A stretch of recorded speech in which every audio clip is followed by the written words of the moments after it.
Ouais. Les données de Renault sont à Renault. Même si elles sont stockées sur nos systèmes de cloud, dans des bases de données.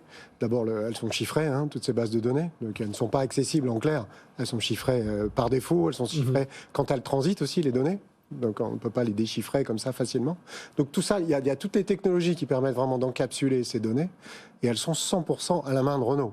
C'est-à-dire qu'à aucun moment, il y a un sujet, par exemple, de monétisation de la part de Google de ces données. Thierry Kamel, quand vous arrivez avec ce type d'accord auprès du DSI de Renault, alors quand on rencontre plein de DSI, ils nous parlent il faut du multi-cloud, il faut du cloud hybride et tout ça. Alors comment ça se passe? Les discussions sont un peu tenues ou Non, ça se passe plutôt bien. Il y a pas mais est-ce que ça, c'est aussi quelque chose auquel vous réfléchissez, de vous dire, là, il y a cet accord avec Google, mais on ne doit pas s'interdire justement parce que on voit de plus en plus d'entreprises qui veulent avoir des architectures multi-cloud et tout ça, de pouvoir...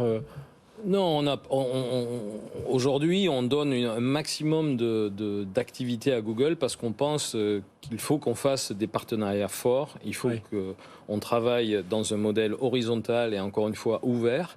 Et donc, pour ce faire, pour obtenir, si vous voulez, les composants là, qui vont faire ce système d'exploitation... il faut y aller carrément. Il faut y aller carrément et il faut vraiment nouer ces partenariats forts. On ne peut pas s'amuser à jongler. Par contre, si on rentrait dans des business en Chine ou autre, il faudrait peut-être regarder d'autres partenaires parce que Google n'est pas forcément présent partout. Mais là, dans le périmètre, dans la géographie dans laquelle on opère, il n'y a aucun souci.